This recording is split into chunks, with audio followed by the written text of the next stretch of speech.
After a shocking chapter like that, seeing Kohaku and Genro petrified, seeing the Medusa weapon finally, the weapon that petrifies all of humanity, how can you top that?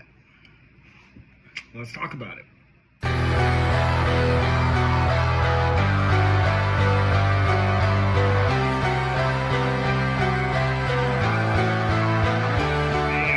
To the Everything Anime Podcast. I'm the host Shinry, here with Everything Anime Podcast, everything from anime, manga, video games, TV shows, and whatever relevant topic I talk about. Today's video is on Dr. Stone chapters 122 to 124. So we're finally back to bulking some of these chapters together. I feel like these events coincided to a good conclusion to stop. So the solo chapters are done for this video at least. So when the chapter opens up, the first character to be revived is Yuzu, because you have to remember we have unlimited platanium, so we have unlimited revival fluid. All we need to pull was a little bit of peace, and his Byakuya and his death gave us a lot. On top of that, thanks to Taiju, we got all our friends back together. And with Yuzu, you know, she is so dedicated to getting everybody back together. Like, if anybody is broken into pieces, she'll obviously put them back together. Next, to make this chapter even more elevated than before, my boy Chrome is back, and you guys know I love Chrome. Chrome is my guy. He's my first OG Dr. Stone character that I fell in love with, and then of course came Yukio. Yukio's revived next. So the chapter already is on a really great start. I mean, you got Chrome, you got Yukio, one of my two favorite characters, two S-rank characters back to back. And Yukio, using his super hearing, he can detect that Amaryllis is approaching, which, you know, is great because, you know, our boy with the super hearing, we need all of our players back together. Amaryllis basically informs everybody what happened to Genro and Kohaku and the events about Sozio's father. I think she tells him about the master. I don't know when she would have got all that information. Maybe she had an earpiece in. I don't know. But it is interesting that she knew all this information, even though she looked very far away from Kohaku and Genro, especially, because she was watching the events from a distance. Anyway, there's a follow-up amazing shot of Kohaku and turned to stone, crying over her friend Genro, which I'm going to use actually as the cover photo for this. It made me so happy that despite she jumped into the air to save Genro, and yes, we knew they were going to be petrified. She knew she was going to be petrified. Genro knew she was going to be petrified. They didn't shatter to pieces as they fell back toward the ground. I was worried about that. They seemed like they fell on top of a tree. I mean, even if they did break to pieces, Yuzio and the others would have put them back together. But it just creates like this really great image, really great dynamic. You know, her holding Genro. You know. It really hit me in the feels. And if you're wondering how Amaryllis escaped like I was, well, the way they tricked the others is not realizing the petrification weapon, like what it is. So what the people of the petrification kingdom do, it's like, so people don't know it's a weapon. They're like, hey, cover your eyes. The master's about to use his powers. God's about to use his powers. So no one looks. Because you can see that it's a weapon. If you can see that it's like some kind of something that you can steal or use for yourself, obviously people would be afraid. They'd be like, oh, that's what that is. That's not God's power. But they don't want people to know that. Now, what that says about like religion or anything like that, we're not getting into, because I still believe in God, but it's just that's how they're tricking them. And so I thought that was pretty interesting. Also, Maz saw her leave, but he didn't say anything. So he was either trying to like see where she was going, which is where that is going, but like he was just like, she could be with these invaders that we just caught. She could be with Kohaku. She could be with that Genro guy that was disguised as a woman. Senku is angered at hearing this. It's just like when Senku heard that the people on the ship, the Perseus, got petrified, and we saw that image of Senku angry. I love when Senku shows these emotions. The way this author designs and shows Senku's anger is just amazing, because Senku is not a battle type person. He's gotten into combat a few times against Hyoga, against Tsukasa, but he's not someone that fights. So seeing him get so angry and heated, I just love it, because he already knows that anyone petrified can be revived with platanium. So he kind of calms down a little bit, but he's so angry that happened. He's so angry that happened to his friends. He's not even concerned that Sozyu looks like the master. So that immediately threw away my whole Y-Man scenario that Sozyu was the secret master, because Senku was like, yeah, whatever, that's his father, okay. I thought he was about to be exposed to the Y-Man. I thought we were about to be like, I thought Sozyu would be like, oh, you guys figured me out. But again, Dr. Stone is a more cleverly written manga than that. That's how I would have wrote it, and I still would have thought it was clever, but obviously, you know, the writer Dr. Stone is way more intelligent than me, way more creative, especially when you see the upcoming battles and things like that. He is way more creative. So instead, Senku changes his focus to how these guys work, and he's not alone. It's for the first time that Senku is trying to figure out how, like, the kingdom petrification works. He's like, okay, we know it's a weapon of science. We know the Medusa isn't magic, so that's good. But I can't figure this out on myself, on my own. So they create a second reverie. Basically, the meeting of the minds. It's time for Senku, Gin, Ryusei, Chrome, and Yukio to all have a second meeting. These are the 5 smartest people in Ishigami Village. Yukio, because of super hearing, sonar detection. Gin, because he's a mentalist, so he can get into people's heads. Senku, because he's Dr. Stone, smartest man alive. Ryusei, because he's a captain of the seas. He knows weather, he knows air, Ryusei is pretty well-rounded. And then lastly, who was it? Chrome, because he's also a scientist. He's a scientist of this modern time. So Senku theorizes something very important. He theorizes they only have one petrification weapon. They go back and forth on this, but it is confirmed there's only one petrification weapon. But I was like, is that true? At this time, I was wondering that. Like, is that true? They only have one? Like, how would that have petrified all of humanity? And how could something that small have affected the entire planet 3,000 years ago? Because as far as I knew, this was not the last arc, but like the biggest villain. And seeing the Medusa weapon was just so we'd see what actually caused it and then maybe get away. But I was like, how could that little thing have caused the petrification of all of humanity? I had more questions than answers at this point, but I'm sure they would be answered eventually. Meanwhile, Senku also theorizes that Ibarra is the master. I put the Y-Man, but since I know the Y-Man's on this island, I'm changing what I'm saying. Spoilers, because that's what the problem of being ahead is. But I thought Ibarra might be the Y-Man, but Ibarra is not the Y-Man. Ibarra is from this modern time. He's not from the before era, which we believe the Y-Man is from that era. Anyways, he supposes that he could be the true master because he intimidates Kurosame and Maz. But why would he give the petrification weapon to his subordinates? Because the only person we've seen with a petrification weapon so far, the Medusa, is Kurosame. She's always the one throwing it into the air. Maz never has it, and we've never seen Ibarra with it. Well, that's where Gin summarizes that there are at least 2. This is why I said they're going to go back and forth. And I was like, well, if he was the master, he would keep a second weapon on his person, because that way if they try to betray him, he could just immediately turn it on them first. But they also realized when Kurosame threw the weapon in the air, she avoided the master's quarters. Meaning she doesn't know the master is Sozyu's father. She doesn't know the master has been turned to stone. So they're like, maybe Ibarra is the master and he only has one petrification weapon. He only has one Medusa because she wouldn't avoid trying to throw it at the master's hideout if she thought the master was in there. She would know he's turned to stone, so she wouldn't care. And the rest of them have their eyes closed, so they wouldn't know either.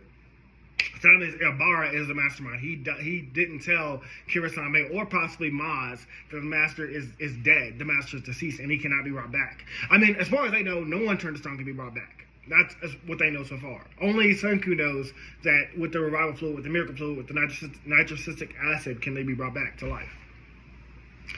And then all of a sudden, Maz is behind Amaryllis, and we no longer have a fighter on our side because despite Taiju can defend people with his arms, he'll always like block.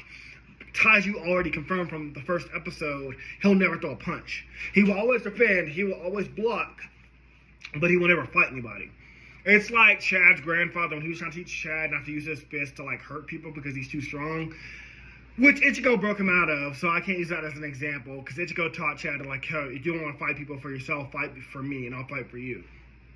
But, and Senku's never asked Taiju to do that. We had Tsukasa for that, we had Hyoga for that. spoilers. Again, this is what the problem with talking too far ahead, but we have Tsukasa so far as our fighter. We have Kohaku as our fighter. We have Nikki as our fighter. We have Magma as our fighter. We have Genro and Rinko or Kenro as our fighter. But Taiju was the first one to, block Maz's path. And Taiju is immediately taken down. Like, Maz takes him down with no problem. Our boy, though, he does get right back up to, defend, because he did this also in front of Hyoga and Tsukasa. They were impressed by Taiju's defense. But it only works for so long. You can only defend for so long. But Taiju, we love Taiju.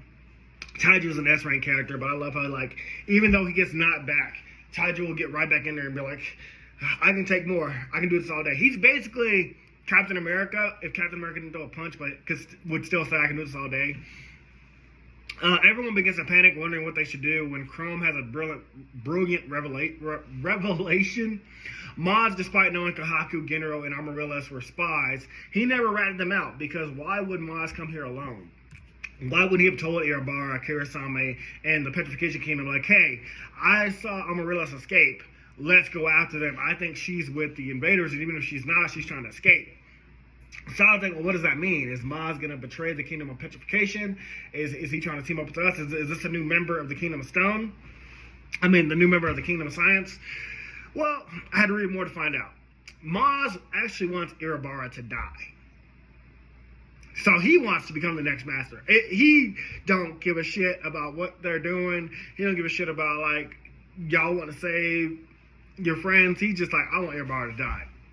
He was hoping our spy team would kill Irabara so he could become the next master/minister, or perhaps the master himself. Perhaps if Maz didn't know the master was turned to stone, he would kill the master after becoming the minister. He's trying to work his way up to the top.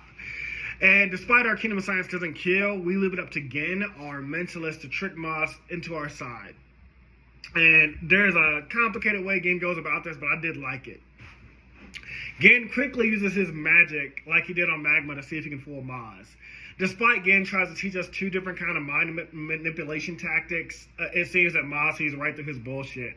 I'll try to show off what Gen was talking about and doing, but it was a lot of back and forth where Maz was not falling for it. Gen was trying everything he could do to trick Maz, and Maz was just staring him with a blank face.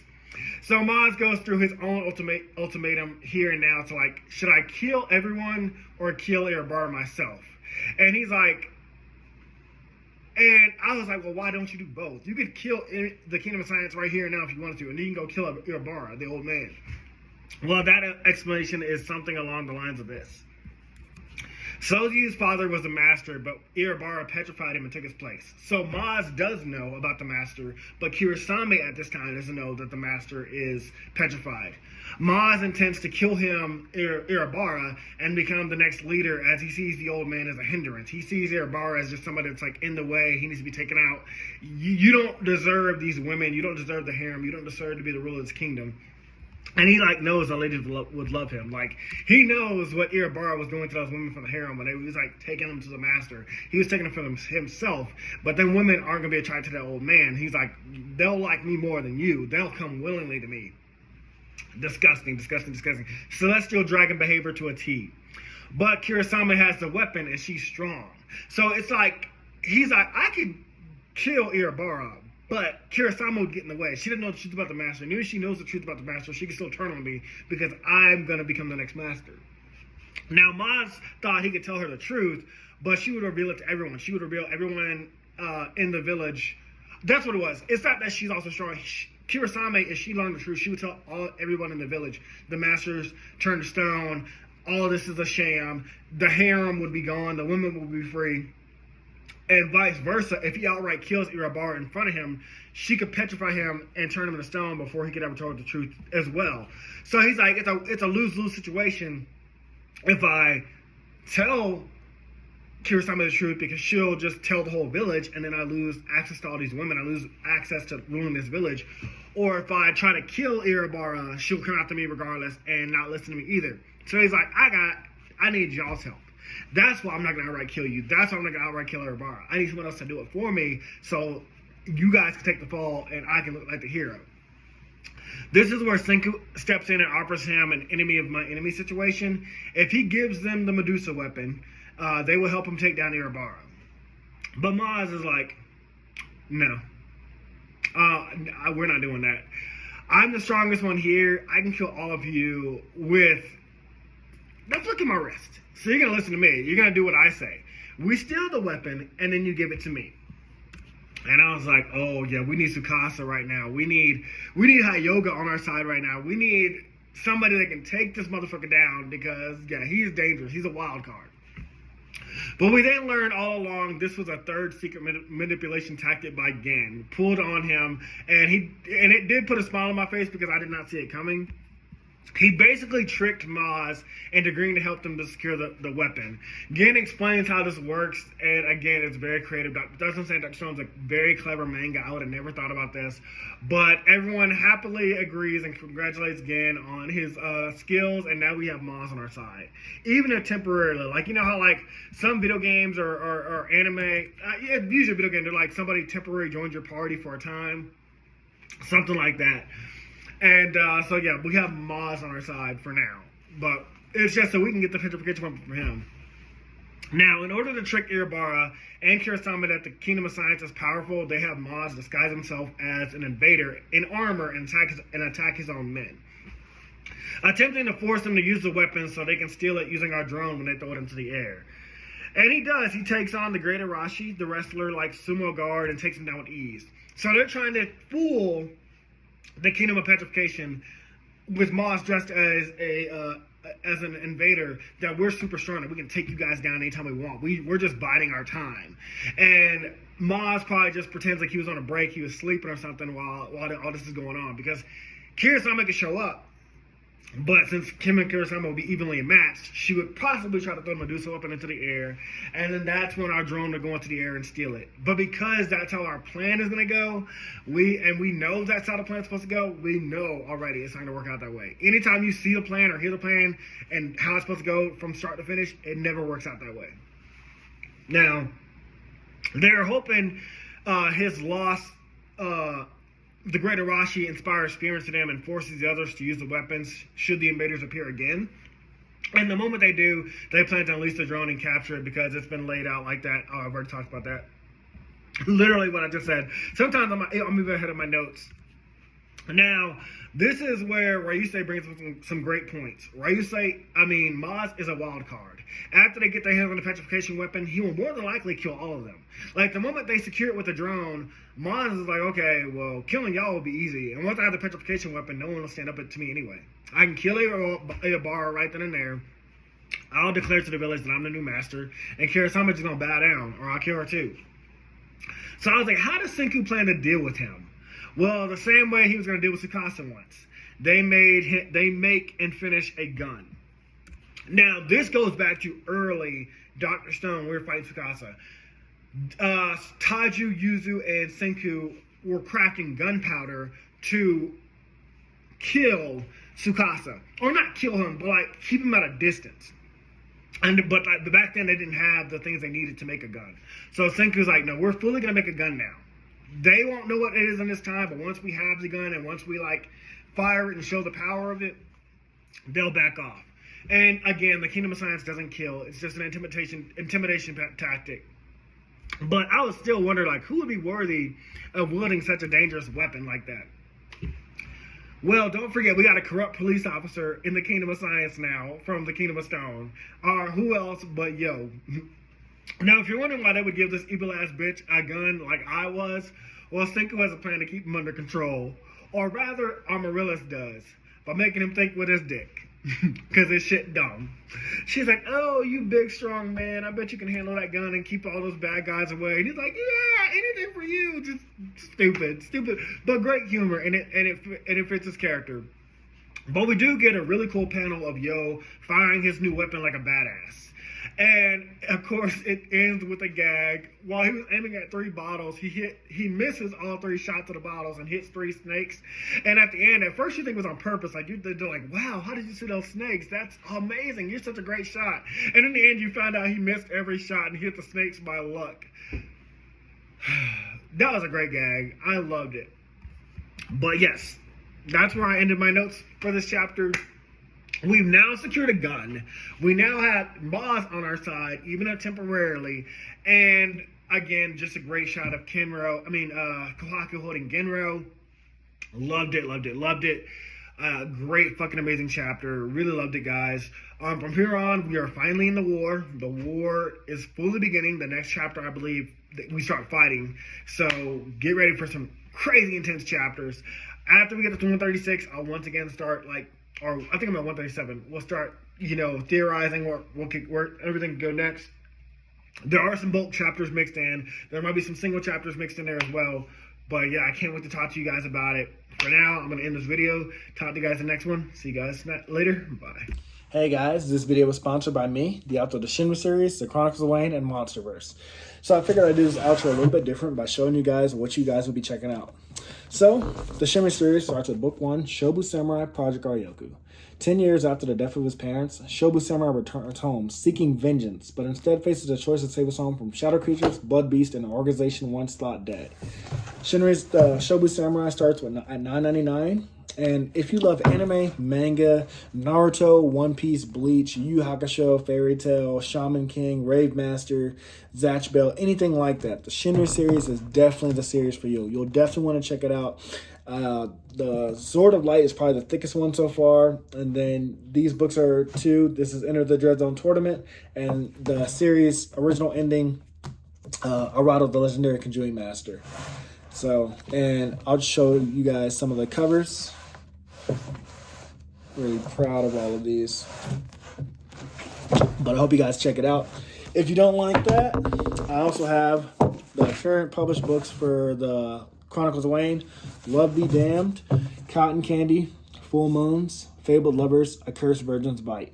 If You Go Where Monsters Dance, Red Will Rain Over Your House. Love Be Damned. Now, the Chronicles of Wayne is about a geeky guy, or a nerdy guy in high school. His senior year, he has a crush on the hottest guy in school, because of course he does. He's only got one best friend, and her name is Barb. Well, the hottest guy in school turns out to be a werewolf. And to make the story more interesting, he bites Wayne and turns Wayne into the first ever wolfman in the last 10 years. And because of that, it was also a sacred law that wolfmen should never be created. I don't want to get into too much of the Chronicles of Wayne without spoiling it, but I can tell you it's very short. This one sells for $6.99, and Love Be Caged right after it. The ending of this trilogy, Love Be Liberated, comes out in October. So I'm going to definitely do a more full in-depth review of this one. But yeah, it's an LGBT fantasy fiction story about werewolves, vampires, white witches, a dark warlock, and, well, many, many more surprises to come. So if you guys like to read, I definitely recommend. These are all the books so far in the Shinry series, except for Shinry's Beginning. I do have that one, but it's just not here with me. But yeah, I appreciate a like, support, or just a review on Amazon. Either way, thank you guys for watching. I hope you guys have a great day.